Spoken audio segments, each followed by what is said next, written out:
Planning and Development Committee for August the 29th. Counselor Andrus? Here. Counselor Gwaltney? Here. Counselor Wilderton? Here. Counselor Sims? Here. And Counselor Nels. Okay, Ms. Nels is absent, but you have a quorum for present. Great, okay, I will begin with a motion to dispense with the reading and approve the minutes from our last meeting. So moved. Second. All right, motion from Counselor Gwaltney, second from Counselor Sims. All those in favor? Aye. Any opposed? All right, is it Andrew? Okay, Andrew, so did you vote on that one? Yep. 4-0? All right, that passes 4-0. Okay, 060622, public hearing held on August 8th at 6 to consider amending the city zoning ordinance to include the fence ordinance, Counselor Andrus and Cale Smith. We are carrying this over until after the September BZA meeting, is that correct? Yes. Okay, so, did you say at least? Oh, okay. September So 6th. without objection, we will continue to carry this over. Next item, 050822, request to consider revisions to the tree and landscape ordinance, Cale Smith. We left this on here to sort of monitor to see how the compliance and the language and anything we need to change. And I think we're still in that phase right now where we're just kind of monitoring it. Would you agree? Or, Yes. Okay. Okay, so we're just gonna leave this here and we'll just, every couple of weeks, and if you have, or beforehand, let me know and we'll discuss and whatever you need, so. Okay, at the public hearing. Okay, that sounds great. Okay, so we're, without objection, we will carry that item over. Okay, new business, 130822, request for consideration of an amendment to the easement requested by Freshwater Land Trust, brought to us by Council President Wyatt and the Freshwater Land Trust. So, President Wyatt, I will hand this over to you. Sure. So the Freshwater Land Trust came to us and specifically sort of worked through Mike to try to amend this easement.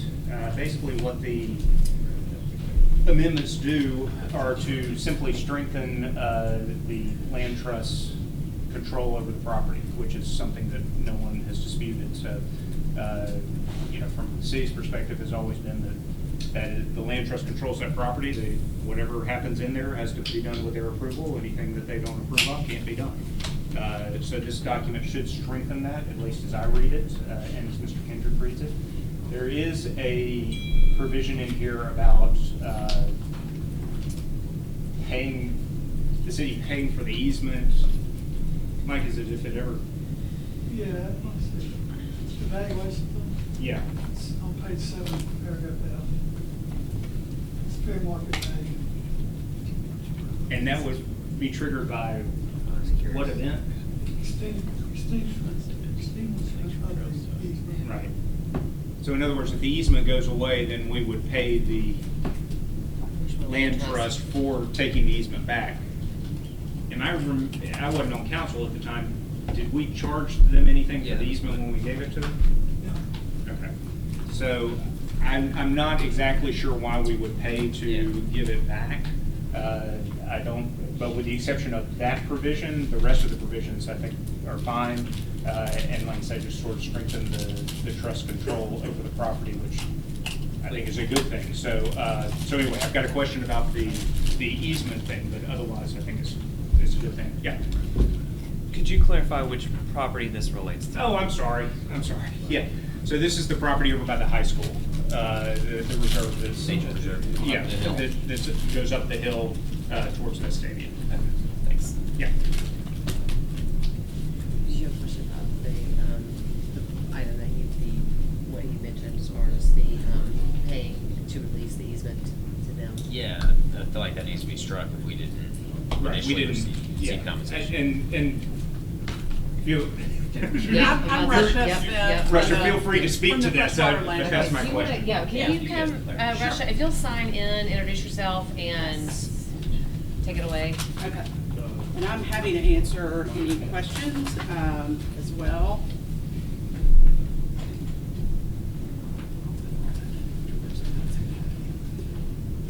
My name is Russia Smith, and I'm the Executive Director of Freshwater Land Trust. As was mentioned, this is the Homewood Forest Preserve property that the city of Homewood owns, and we hold the conservation easement on that property. First, about the valuation provision, what that is primarily for situations of condemnation. If the property was ever condemned, and it really is not applicable in this situation.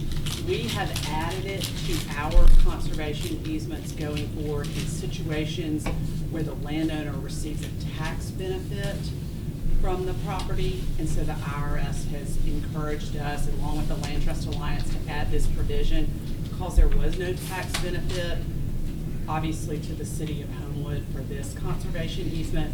We don't really have a problem with striking it if y'all are more comfortable with that, because it's really not relevant in a situation where there's not any tax benefit. But what we did was try to update the terms of the easement to be consistent with what we are doing in our ongoing conservation easements. And so that provision is included, obviously, in all of our conservation easements now where the property owner gets a tax benefit. So if y'all want it removed, again, it really doesn't have relevance here. We were just trying to make it consistent with the other language that we use. I'm happy to talk about really how this came about and why this even came up, if that provides some clarity Yeah, I for think y'all as well. I think it'd be helpful, thank you. Okay. Stanford University reached out to us maybe in the spring of the last year because they were interested in seeing if trees could be pruned to provide a better view from the president's home. Obviously, we hold the conservation easement, and we said that would not be allowed. That's forbidden by the terms of the conservation easement, and we told them that. But we did go out on the property with some representatives of from Stanford, along with Henry Hughes, who some of you may be familiar with, who's an arborist. And then on a third visit, I think we went at that time with the current Homewood arborist and looked at the property and determined there were about 20 trees that were either invasive or non-native or had been a tree or a stump that, if they were removed, could provide better forest management. And you'll see one of the amendments includes some expansion of the language to allow us to conduct better forest management on the property. Honestly, we thought we could do this anyway under the existing easement, but this was an opportunity to update the easement and include that language like we're doing in everything else. So again, those 20 trees have been identified. We told Stanford not to do anything until we obviously got an agreement between the Freshwater Land Trust and Homewood. And then there you'll see the language about invasive and non-native and also forest management practices. And so we feel like, based on the review of the property with both our land stewardship director as well as some independent arborists, that this would enhance the forest management on that property and has really an incidental benefit of obviously allowing them to, I'm sure, get a little better view because those trees will be removed. Well, can I ask a question? Because I know the person who wanted this most is no longer at Stanford, nor is the president that initially they had this discussion about. He's not there either. I'm not sure the current president really has the same agenda in that regard. Okay, well, we let But, I mean, it we might just didn't be an incidental do anything, benefit, yeah. right, for a long time because Yeah. we just didn't know how pressing it was. Yeah. But we have gotten repeated requests from the maintenance individuals at Sanford. I'm happy to reach back out to council from Sanford. We were gonna follow up with them tomorrow after this meeting to Okay. just let them know. And if it's not something they're interested in anymore, we would probably wanna go ahead and And do amend this it anyway. Yeah. But we can confirm whether Yeah. they I still. just know that the main person who I know came to me and asked about it, and probably came to Henry too, is no longer, he retired in June. And I'll let Henry speak to this, but, and, because he is the expert and I am not. But if you think this is still, I mean, the way I understood it, this would be beneficial. Yeah, for it sounds like it's a the good forest idea there. anyway. And so, Yeah, Who pays Henry? for that? what, Good the question. removal, you will not, the city will. Yeah. Henry, if you will, and please sign in, and we're so glad to have you at City Hall. Nice So to welcome see you. back. Sure. Yep. Good to be back. Come on up, Thank yeah. you. When I was acting as arborist, I was called up and when Bram came on, I took him up as well for the third meeting. What Sanford wanted to do, kind of humorous, Buck Brock looked like Moses, and he said, I want a clear cut from this Yeah. Moses. Never going to work. Down to the front gate, I said, you have to clear cut, make sure it's right. So it went from there to saying, well, are there ways we could work with Sanford so they could have some more visibility of their campus? What's happened is the forest below the president's house was a fairly young forest when he moved in, or when the president moved in 2009. Well, it's since grown up. And I think they're realizing, oh, our views are being obstructed. So that was what was pressing the issue.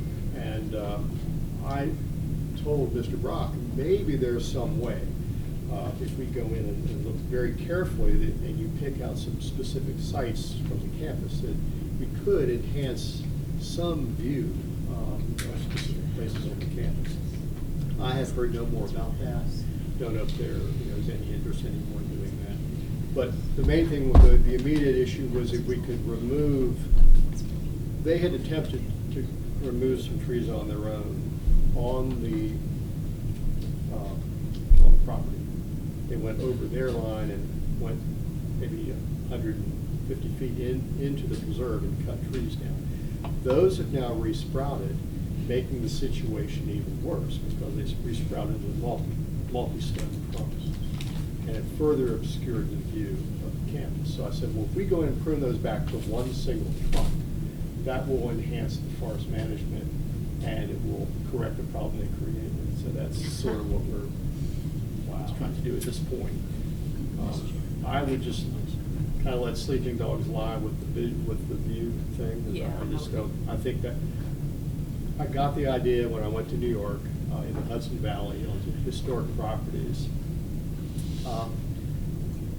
19th century painters had created views from their house of the Hudson River. I said, well, maybe this will apply. I went back last month and looked at the same places again. There's no way it will work. It's just too much. And I'd be happy to do a presentation, about why with photos, but I just think it's just unworkable. So I think, they can see half the campus. They can see the top half of the campus. Yeah. And again, I'm not sure the current president has the same level of importance for this that maybe existed previously. Yes. So, just to be clear, Right, this is not. this is not, This is what. Right. whether Yes. or not they have the view or not Is is not- not Not what this is about. Yeah. That's what. And just to be clear, when Sanford has ever come to the city to ask this, we have said, without exception, talk to the Freshwater Land Trust. They are the ones in control of the property. What they say can be done. What they say can't be done. We have handed that responsibility over before this amendment. It will still be theirs after this amendment. The language will just be clearer that it's theirs. But it's not changing anything about the city's position on authority, who has the authority, what Sanford can and can't do. None of that. All of that is staying the same. We are just strengthening the language. And let me just say, as the holder of the conservation easement, part of our responsibility as an organization is to also enforce the terms of the conservation easement. So we've been very clear with Sanford from the very beginning that we would never have a scenario where we cut down every tree and created an unobstructed view. That's obviously contrary to the mission of our entire organization. So we would not do that, but obviously we wanted to explore if there were opportunities, and we thought we went about it the right way to see if it would enhance, if there was any way we could enhance the force, and it might have that incidental effect. I do know there were some individuals from the Friends of Shades Creek that raised some concerns. I hope that we alleviated those concerns. I sent them a copy of the redlined easement so that they've been included in the conversations as well. Did you have a question? I did. And we did arrive here because of the action of Sanford. So in the event that you do go in and do some forestry management, who pays for that? It will not be the city. It will either come from, there was a stewardship fund that was put together primarily by the Friends of Shades Creek, I believe, when we got the conservation easement on this property, or we'll work with Sanford to get that taken care of, but not the city. But Sanford won't necessarily, they won't be doing the tree work, would they? I mean, No, okay. no. We will. Manage that process. They're welcome to contribute to it, Yeah. contribute to the cost of it, but they're not the ones doing She said the maintenance it. guys were calling her, I thought. They were just in, when she asked if the president still wanted it, the inquiry has only come from people that are really in there. Their actual titles were, there were different facilities management people, operations, things like that. So maintenance might have been the wrong terminology, but that's, it was not directly from, the follow-up has not been directly from the top. But I'm happy to follow up about that, see if they even still have any interest. But I think, again, just to make this kind of consistent with the rest of our easements that we're doing going forward, we'd like to go ahead and get that amended, assuming there's no objection. Oh. Go ahead, Hans. Hans Paul, Friends of Shades Creek. I have a couple of questions. Okay. Specifically, like on page 6, item number 7, under title. He's gonna pull it up right And Henry and Hans, can you guys both sign Ain't no in? change. I put them, I did them, I put them in use, I put your Page 6, item number 7. This is, the language is exactly the same as it was in the previous There's no easement. change. I'm just curious only why it mentions the Sanford parcel, because there were 2 parcels there. The second parcel being the property that adjoins the Sanford President House. And Walter, you may remember it. That was the Bird property. Does that, any of that ring a bell? There were actually 2 parcels, so that was just again, a little confusion reading that document as to why that was only. I can find out, this predates me, but again, this. That's the exact language. There's no redlining, this is, this is exactly the same as in the current existing conservation easement. This doesn't change the legal description of the property. Absolutely not, no. We would do what's, as part of the amendment, we do what's called an updated, really environmental assessment by our land stewardship director, and that will be attached. So it's really, we call it a baseline documentation report. It's something that we do whenever we place a conservation easement on a property. So you know what the condition is of the property at the time you place the easement on it. So every year when we monitor that property, we go back and use that truly as a baseline. So since we're making a change to the easement, we would do a new updated baseline documentation report that would talk about the condition of the property when we enter into this easement. That has to be done, I think, within 60 days of the filing, signing and filing of this document. So that would be done as well. What, this is not something that needs to go to a public hearing, is that right? Okay. You just send it out. Go ahead, can you question? Well, I was just talking about, I mean, if we're looking at sending it out of committee to council, or I guess this would be something the mayor signs the amended Yes. version. We were authorizing him to sign it. I mean, just talking about the valuation section and striking I'll it. remove it, and I'll send it to Mike tomorrow with that removed, if that's okay. I mean, is everybody in agreement or okay with that? Okay. Is that a motion? Yes, I make a motion to second this. All right, I have a motion from Counselor Sims, a second from Counselor Waltney. All right, all those in favor? Aye. Any opposed? All right, that's 5-0. Thank you, Russia.